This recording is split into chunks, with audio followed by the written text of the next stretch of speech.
Hello बच्चों, नमस्कार, जय हिंद, जय भारत। मैं तिलक शर्मा उपस्थित हूं अनंत आईएएस के ऑफिशियल यूट्यूब चैनल पर। तो बच्चों, इस समय कई सारे बच्चों के मैसेज आए थे कि एनटीपीसी के एग्जाम को लेकर उनके दिमाग में कई सारे क्वेश्चन मार्क चल रहे हैं कि एनटीपीसी के एग्जाम है उसमें कितने फॉर्म फिल किए गए हैं, जोन वाइज कुछ डेटा आया है या नहीं आया है, इसके साथ साथ एग्जाम की एक्सपेक्टेड डेट क्या हो सकती है। सबसे बड़ा क्वेश्चन मार्क बच्चों के दिमाग में यही चल रहा है, क्योंकि उनको अपनी तैयारी को लेकर एक रूपरेखा तैयार करनी है और एक फाइनल टच देना है ताकि एग्जाम की डेट तक आते आते वो अपनी तैयारी को कंप्लीट कर पाए।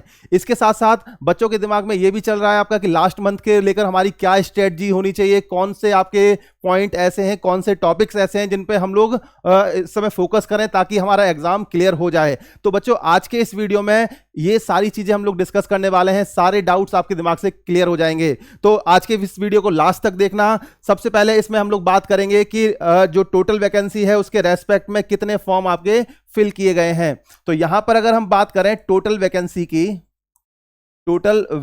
की अगर हम बात करें तो आरआरबी एनटीपीसी की जो वैकेंसी है, अगर हम 2019 के रेस्पेक्ट में अगर इसको कंपेयर करते हैं तो 2019 में जो आपका टोटल वैकेंसी थी वो आपका 35,000 प्लस वैकेंसी आई थी। 35,000 प्लस वैकेंसी थी, काफी बल्क में वैकेंसी थी। लेकिन जब आपका इसके फॉर्म फिलिंग देखी गई कि हाँ कितने लोगों ने आपका फॉर्म फिल किए हैं,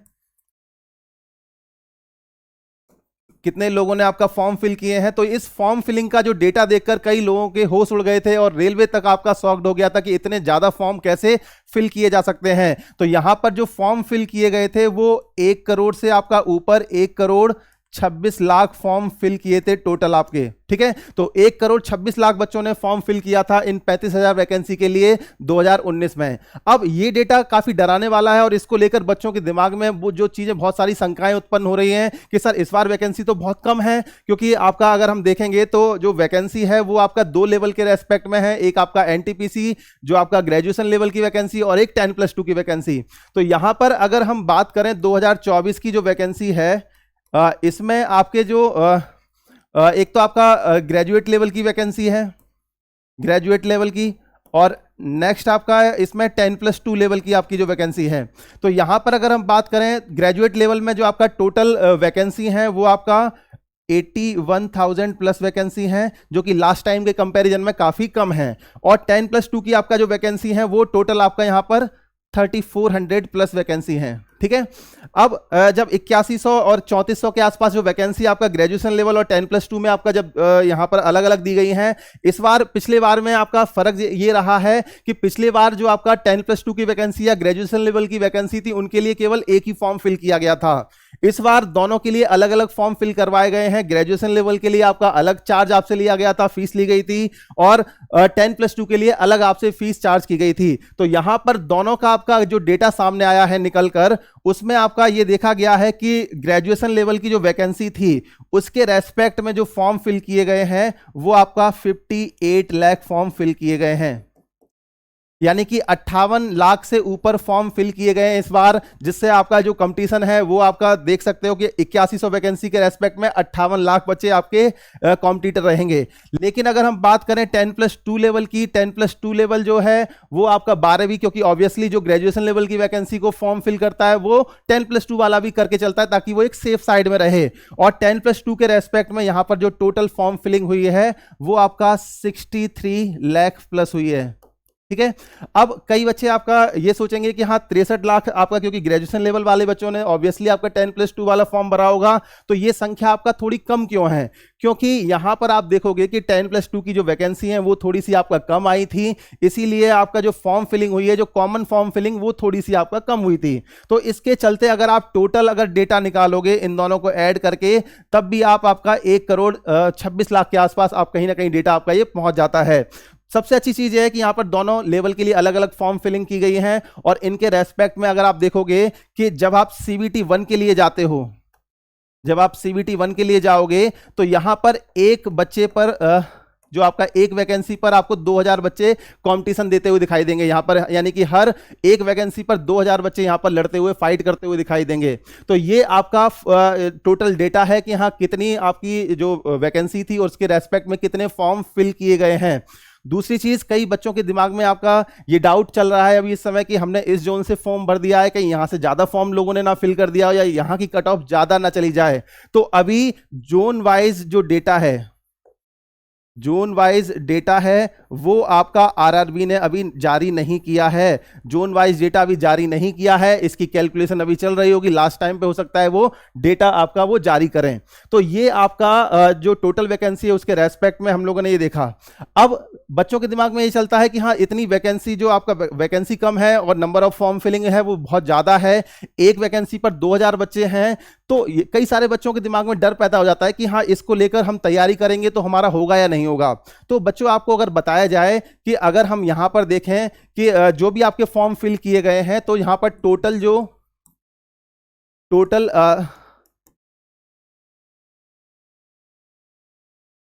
टोटल सीरियस जो कैंडिडेट हैं, टोटल सीरियस कैंडिडेट जिनसे आपकी फाइट होनी है, जिसके रेस्पेक्ट में आपको क्या है, आपको एग्जाम अपना निकालना है, वो आपको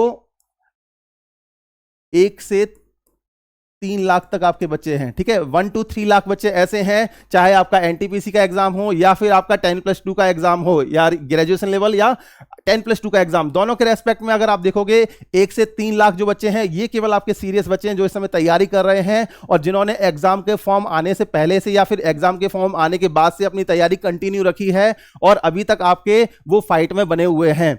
अब यहां पर अगर हम बात करें कि टोटल 1 से 3 लाख जो वैकेंसी है, इनके रेस्पेक्ट में दूसरा जो हमारे दिमाग में क्वेश्चन मार्क चलता है कि इस समय एक्सपेक्टेड डेट क्या हो सकती है एग्जाम की।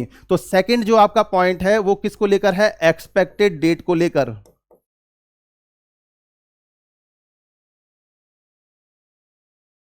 एक्सपेक्टेड डेट की अगर हम बात करेंगे तो आपका आरआरबी की जो एनटीपीसी का एग्जाम है, चाहे आपका वो ग्रेजुएशन लेवल का एग्जाम हो या फिर 10+2 का एग्जाम हो, वो आपका दो सीबीटी में कराया जाएगा, सीबीटी 1 और सीबीटी 2। तो यहां पर दो लेवल होंगे आपका, सीबीटी 1 और सीबीटी 2। ठीक है, अब सीबीटी 2 तो तब होगा जब आपका सीबीटी 1 आपका हो चुका होगा, या ये आप क्लियर कर लोगे। तो सबसे पहले सीबीटी 1 के रेस्पेक्ट में आपकी जो एक्सपेक्टेड डेट जो बताई जा रही है, या फिर जो भी आपका रेलवे के डेटा से हमें आपका जो हमें जानकारी मिलती है, उसके रेस्पेक्ट में अगर हम देखें कि अभी आपके आरपीएफ रेलवे पुलिस फोर्स के आपके जो एग्जाम है वो आपके चल रहे हैं और वो 18 मार्च 2025 तक आपके कंप्लीट हो जाएंगे। तो 18 मार्च 2025 तक आरपीएफ के एग्जाम है वो आपके कंप्लीट हो जाने वाले हैं। उसके बाद आपका जो बारी आएगी वो आपके आरआरबी एनटीपीसी की बारी आएगी। ग्रुप डी का एग्जाम आपका पहले नहीं होगा, ग्रुप डी का फॉर्म आरआरबी एनटीपीसी के बाद आया था, तो ऑब्वियसली उसका जो एग्जाम है वो आपका एनटीपीसी के बाद ही कराया जाएगा। तो यहां पर अगर हम बात करें आरपीएफ के जो एग्जाम है वो 18 मार्च को खत्म हो जाएंगे। तो एक्सपेक्टेड डेट आपकी जो एग्जाम की एक्सपेक्टेड डेट है वो आपकी 19 से 26 मार्च के बीच में आपको पता लग जाएगी। तो 19 से 26 मार्च यानी कि मार्च एंड तक आपको यह पता लग जाएगा कि आपका जो एग्जाम है वो कब तक होना है। दूसरी चीज, रेलवे की जो सबसे अच्छी बात यह रही है कि रेलवे जब भी अपने एग्जाम कराता है तो यहां पर जो डेट अनाउंस करेगा उसके बाद वो 1 से 1.5 महीने का आपको समय देता है, टाइम देता है। तो यहां पर अगर हम बात करें कि मार्च एंड तक अगर आपका डेट अनाउंस होती है, मार्च एंड तक अगर डेट अनाउंस होती है, तो आपका जो एक्सपेक्टेड डेट है एग्जाम की, एक्सपेक्टेड जो डेट है एग्जाम की, वो आपकी अगर मान लो 1 महीने का भी वो समय देते, कम से कम हम लोग लेके चलेंगे सेफ साइड में, अगर वो 1 महीने का भी टाइम आपको देते हैं, तो एग्जाम की जो डेट है वो अप्रैल एंड से आपका स्टार्ट होने के चांसेस आपके ज्यादा हैं। तो यहां पर अगर हम बात करें कि 25 अप्रैल के बाद आपके कभी भी एग्जाम हो सकते हैं आरआरबी एनटीपीसी के। सबसे पहले आपका इसमें जो एग्जाम की बात करेंगे तो यहां पर ग्रेजुएशन लेवल के एग्जाम है वो आपके पहले कराए जाएंगे, क्योंकि यहां पर उनकी जो नंबर ऑफ फॉर्म फिलिंग है आपका वो थोड़ा सा कम है, किससे, 10+2 से। तो यहां पर सबसे पहले जो आपका एग्जाम कराया जाएगा वो आपका कराया जाएगा ग्रेजुएशन लेवल का।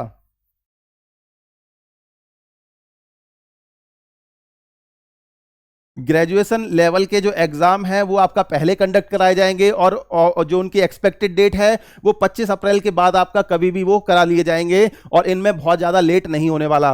अब 25 अप्रैल से आपका जब एग्जाम स्टार्ट हो जाएंगे तो रेलवे के एग्जाम क्योंकि जून वाइज होने हैं तो ये आपके हो सकता है आपका 20 दिन तक चले, 25 दिन तक चले, तो हम लोग मान के चल रहे हैं कि ये एग्जाम आपके मई एंड तक कंप्लीट हो जाएंगे। यानी कि आपका जो ग्रेजुएशन लेवल का जो CBT 1 है वो आपका 25 अप्रैल के बाद कभी भी करा लिया जाएगा और मई एंड तक आपका कवर हो जाएगा। इसके बाद अगर हम बात करें RRB, यहां पर 10+2 RRB 10+2 जो लेवल है उसके एग्जाम की जो डेट है वो आपका इसके बाद ही आपका अनाउंस होगी। अगर मान लो ये मई एंड तक कंप्लीट होता है तो उसकी अगर हम डेट मान के चलें कि जुलाई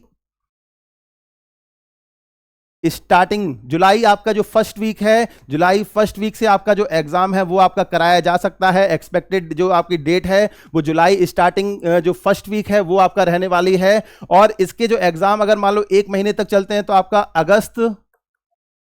अगस्त फर्स्ट वीक तक आपके इसके एग्जाम हैं वो आपके पूरी तरह से कवर करा लिए जाएंगे। तो यहां पर अगर हम मान के चलें कि आप अगर तैयारी जो कर रहे हो, अगर आप RRB ग्रेजुएशन लेवल के एग्जाम की आप तैयारी कर रहे हो तो इसका जो एक्सपेक्टेड डेट है वो आपका अप्रैल से मई एंड तक आपका करा लिया जाएगा। इसके बाद 10+2 जो लेवल है वो आपका जुलाई एंड से अगस्त आपका फर्स्ट वीक या आपका जुलाई एंड तक ही कवर करा लिया जाएगा। उसके बाद आपके ग्रुप डी के एग्जाम के होने के चांसेस हैं। तो यहां पर ग्रुप डी का जो एग्जाम है वो आपका जुलाई लास्ट से पहले नहीं कराया जाएगा, ये चीज आप बिल्कुल ध्यान रखेंगे। और यहां इसको लेकर आपकी क्या लास्ट टाइम में स्ट्रेटजी होनी चाहिए कि लास्ट टाइम पे आपको किस तरह से अपनी तैयारी को रखना है ताकि आप एग्जाम क्लियर कर पाओ, इसको हम लोग देखेंगे। तो यहां पर लास्ट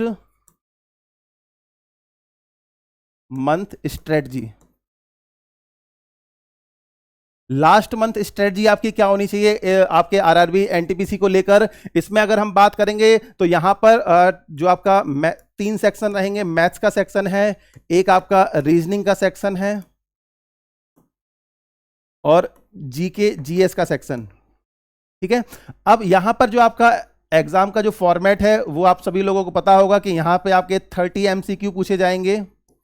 यहां पर भी आपके रीजनिंग से 30 MCQ, CBT 1 के लिए आपका बात की जा रही है यहां पर CBT 1 के लिए। तो यहां पर CBT 1 में आपका रीजनिंग में भी 30 MCQ और GK GS की बात करते हैं तो यहां पर 40 MCQ GK GS वाले पार्ट से आएंगे। तो यहां जो वेटेज के हिसाब से अगर आप देखोगे तो GK GS वाला पार्ट है ये काफी इंपॉर्टेंट रोल प्ले करेगा क्योंकि मैथ और रीजनिंग लोगों की नॉर्मली अच्छी होती है, यहां पर आपका लोग गलती कम करते हैं। मैथ रीजनिंग में आप जितनी कम से कम गलती करेंगे वहां पर आपका सिलेक्शन का रेट उतना बढ़ जाता है, लेकिन GS वाला पार्ट है ये आपको फाइनल सिलेक्शन ला कर देगा। GS वाले पार्ट में अगर हम बात करें तो यहां पर भी आपके GS कई सारे पार्ट में कवर होता है। जो सबसे इंपॉर्टेंट पार्ट जो इस पे आपको फोकस करना है वो आपका क्या है, साइंस का पार्ट। साइंस का पार्ट क्योंकि लास्ट टाइम जब 2019 में ग्रुप डी का एग्जाम जब आपका 2019-20 में कराया गया था तो उस समय साइंस वाले पार्ट ने सबसे ज्यादा बच्चों को परेशान किया था। रेलवे की सबसे अच्छी बात यह है कि जो सिलेबस में आपके जो टॉपिक लिखाए गए उससे वो बाहर कभी भी एग्जाम नहीं पूछता। तो साइंस वाले पार्ट में जो आपके क्वेश्चंस हैं आपके वो थ्योरी बेस्ड आपके भी पूछे जा सकते हैं और यहां पर न्यूमेरिकल प्रॉब्लम भी आपकी पूछी जा सकती है जिसको आपका लोग अवॉइड कर देते हैं। जनरली लोग क्या करेंगे, रटने वाली रणनीति पे काम करते हैं तो यहां पर न्यूमेरिकल्स को कोई ध्यान नहीं देता, जबकि वहां पर आपका जब एग्जाम में न्यूमेरिकल पूछ लिए जाते हैं तो वहां पर हम मिस्टेक करते हैं और कैलकुलेशन में भी गलती करते हैं। तो यहां थ्योरी के साथ साथ आपको न्यूमेरिकल वाले पार्ट पर भी ध्यान देना है। तो साइंस वाला पार्ट हो गया और सेकेंड वन है आपका स्टैटिक जीके। साइंस के साथ साथ स्टैटिक जीके वाला पार्ट है, इस पे भी आपको फोकस करना है। ये दो पार्ट अगर आप फोकस कर ले गए तो यहां पर आपके 12 से 15 MCQ पूछे जा सकते हैं किससे, साइंस वाले पार्ट से। और स्टैटिक जीके की बात करें तो यहां पर भी 10 से 15 क्वेश्चन के चांसेस होते हैं, यानी कि लगभग आपके 25 से 30 क्वेश्चन ये दो पार्ट आपके कवर करेंगे। तो जीएस वाले पार्ट में अगर आपको अच्छा करना है आपको पार्ट, तो ज्यादा से ज्यादा साइंस वाले को जो एमसीक्यू हैं और न्यूमेरिकल उनको प्रैक्टिस करनी है, और स्टैटिक जीके वाला पार्ट है उसको भी आपको ज्यादा से ज्यादा प्रैक्टिस करना है इस बचे हुए टाइम में। अब इसके बाद अगर हम बात करें कि अभी तक हम लोगों ने कौन कौन से टॉपिक कवर कर लिए हैं अनंत आईएएस के इस ऑफिशियल यूट्यूब चैनल पर, तो यहां पर हम लोगों ने एक लिस्ट यहां पर प्रोवाइड की हुई है कि ये टॉपिक आपके कवर हो चुके हैं। अगर आपने इनको नहीं कर रखा है तो सबसे पहले आप इनको जल्दी से जाके फटाफट इनका रिवीजन करिए। इनके क्वेश्चन साथ साथ प्रैक्टिस कराए गए हैं, इनकी ट्रिक्स बताई गई हैं, तो उनको भी आप करते चलिए। तो यहां पर हमने सबसे पहले बेसिक इंट्रोडक्शन ऑफ नंबर से स्टार्ट किया था, LCM HCF, divisibility rule, simplification, number system, average हो गया, ratio proportion, percentage, simple interest, compound interest. तो ये टॉपिक आपके जो हैं वो कवर किए जा चुके हैं हमारे इस चैनल पर। यहां आप प्लेलिस्ट पे जाओगे तो आपको वहां पर इनका डिटेल वीडियो मिल जाएंगे। इसके साथ साथ अगर हम बात करें कौन कौन से टॉपिक अभी ऐसे हैं जो कि अभी आपका रिमेनिंग है, बच गए हैं, जिनको अभी हमें कवर करना है, तो यहां पर ये आपका रिमेनिंग टॉपिक की लिस्ट है क्यूए के अंदर, क्वांट के अंदर। तो ये आपके रिमेनिंग टॉपिक हैं जिनको हम लोग कवर करेंगे अभी आने वाली क्लासेस में, और इनसे आपके क्वेश्चन थोड़े कम ही पूछे जाते हैं, इसलिए हमने जो इंपॉर्टेंट टॉपिक है उनको सबसे पहले कवर किया है। इसके साथ साथ अगर हम बात करें रीजनिंग की, तो रीजनिंग में अभी आपके ये टॉपिक कवर हुए हैं। इसमें आपका एनालॉजी हो गया, क्लॉक कैलेंडर हो गया, direction and distance, ranking, Venn diagram और स्लॉग, ये आपके टॉपिक हैं जो कि रीजनिंग में अभी कवर किए गए हैं। अभी आपके रीजनिंग के जो टॉपिक रहेंगे उनकी फ्रीक्वेंसी हम लोग बढ़ा देंगे, और ये आपके जल्दी से जल्दी हम लोग कवर कर लेंगे। जहां तक आपका अप्रैल के मिड तक या फिर आपका 20 से 25 अप्रैल तक ये आपके बचे हुए जो टॉपिक हैं रीजनिंग के, ये आपके सारे कवर कर लिए जाएंगे। तो यहां पर ये रीजनिंग के बचे हुए टॉपिक है जिनको हमें आपका बचे हुए टाइम में कवर करके चलना है। तो सबसे जरूरी चीज है कि आपके पास कम टाइम बचा है। अगर इस समय आपने सीरियसली तैयारी नहीं की तो आप दौड़ से एकदम बाहर हो जाएंगे। अंत समय में जो आपका अच्छे से तैयारी कर लेता है वही आपका सबसे ज्यादा बुद्धिमान समझा जाता है, और वही सबसे ज्यादा आपका समझदार समझा जाएगा एग्जाम के पॉइंट ऑफ व्यू से। क्योंकि यहां पर आप देखोगे कि बहुत सारे बच्चे हैं जो लगे हुए हैं स्टार्टिंग से, और लास्ट टाइम तक वो एग्जाम की तैयारी इस तरह से करके चलते हैं कि उन्हें एक सीट यहां पर आपका लेनी ही लेनी है, कैसे भी करके आपका सिलेक्शन लेना है। तो उसी तरह से आपको इस स्ट्रेटजी के साथ में काम करना है। चलिए इसके हम नेक्स्ट वीडियो में इसके हम नेक्स्ट टॉपिक को कवर करेंगे, जो भी आपका पार्ट बचा हुआ है। इस वीडियो को आप जरूर देखना, एक बार आप स्ट्रेटजी को समझना, और उसके बाद आप इसको फॉलो करेंगे तो आपको इसका जरूर फायदा मिलेगा। चलिए मिलते हैं इसके नेक्स्ट वीडियो में। नमस्कार, जय हिंद, जय भारत।